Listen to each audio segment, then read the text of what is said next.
Bonjour à tous. Aujourd'hui, nous allons voir ce que c'est que le vocabulaire probabiliste, c'est-à-dire quel vocabulaire on peut associer aux événements d'une expérience aléatoire. Alors, on a déjà vu ce que c'était que des événements, et je vous remets le lien de la vidéo juste au-dessus. Et on va voir donc justement quelle expérience aléatoire on va pouvoir utiliser aujourd'hui. Alors, on va utiliser une expérience aléatoire qui est la même que dans des vidéos précédentes, c'est-à-dire on lance 2 dés. Voici 2 dés, et on va faire la somme des 2 dés. Ici, on a 3 et 1 qui font 4. Ou alors, on a 2 et 2 qui font 4. On a déjà vu dans une précédente vidéo, que je vous remets un lien aussi au-dessus, que les résultats de cette expérience vont de 2 à 12, et que chaque résultat n'a pas la même probabilité de sortie. Ça, vous pouvez le revoir dans la vidéo. Alors, on va essayer d'imaginer des lancers de dés, et on va avoir un petit peu de vocabulaire aujourd'hui. Premier vocabulaire, on va déjà dire ce que c'est qu'un événement élémentaire.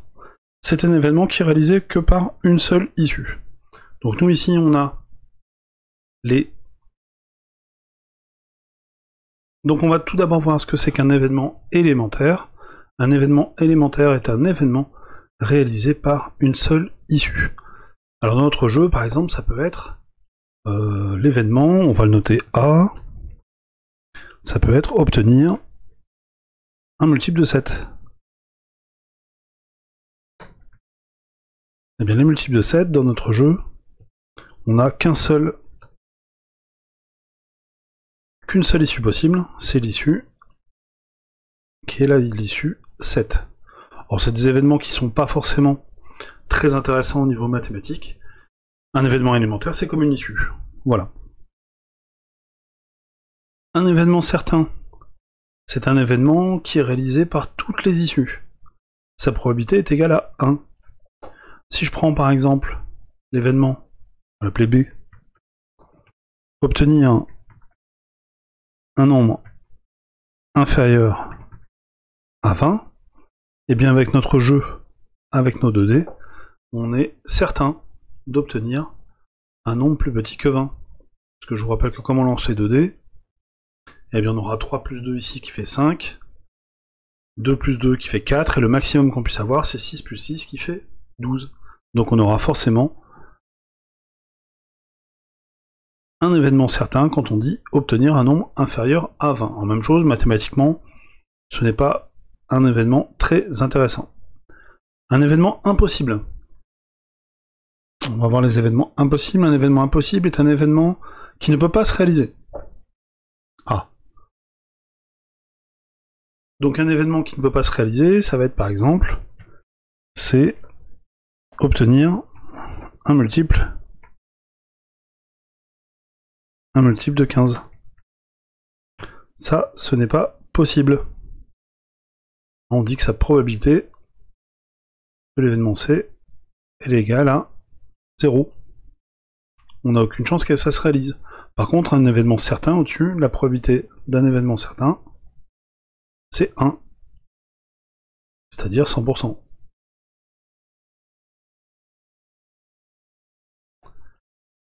Pour l'événement impossible, la probabilité c'est 0%.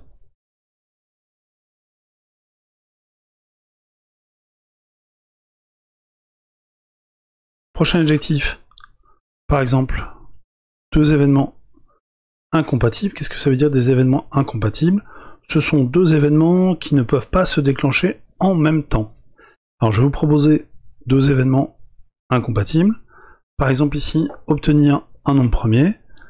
On peut obtenir des nombres premiers avec ce jeu de dés. On peut obtenir 2. On peut obtenir 3. On peut obtenir 5. On peut obtenir 7. On peut obtenir 11. Voilà les 5 nombres premiers que l'on peut obtenir à ce jeu. Les multiples de 4, on peut en obtenir aussi. On a 4, on a 8, on a 12. Mais quand on va jeter des dés, alors je vais en rejeter ici pour vous montrer. Ici j'obtiens 5 plus 2, 7. Le premier événement se réalise. Le premier événement ici se réalise, puisqu'ici on a le 7. mais le deuxième événement ne se réalise pas. Je relance les dés. Ici, 6 et 6, 12. Le deuxième événement se réalise, mais ce deuxième événement ne se réalise pas en même temps que le premier. On relance. Par exemple, 1 plus 2, 3. 3, ça réalise le premier événement. Le premier événement se déclenche, mais pas le deuxième.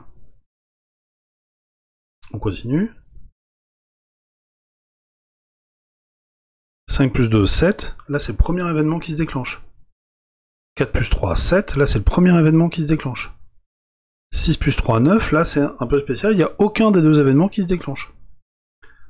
Mais on ne peut pas déclencher les deux événements en même temps, puisque si on a un 4, eh ben le 4, on ne le trouve pas dans la liste en face. Si on tombe sur un 8, eh bien le 8, on l'a pas dans la liste en face. Si on a l'issue 12 ne fait pas partie du premier événement. Donc on dira que ces deux événements, on dira que D et E sont incompatibles. Ils ne peuvent pas se déclencher en même temps. En gros, ça ne peut pas arriver en même temps. Alors évidemment, s'il y a des événements incompatibles, il y a aussi des événements compatibles. Et puis dernier adjectif, l'événement contraire d'un événement A est constitué de toutes les issues qui ne sont pas dans A. Alors je ne vais pas être très original pour l'événement contraire. Donc l'événement contraire d'un événement A est constitué de toutes les issues qui ne sont pas dans A. Par exemple, ce qui est les plus classiques, on va dire, le premier événement, ça peut être obtenir un nombre pair. Le deuxième événement, ça va être obtenir un nombre impair. C'est le contraire. Évidemment, des événements contraires sont incompatibles. Ils ne peuvent pas se déclencher en même temps. C'est le principe d'événements contraires. Et pour information, l'événement contraire de F, eh bien on va le noter F bar, avec une petite barre au-dessus. Ça sera le contraire de F. Voilà.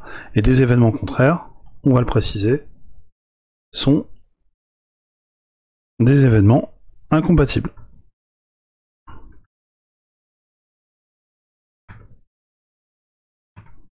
Ils ne peuvent pas se déclencher en même temps.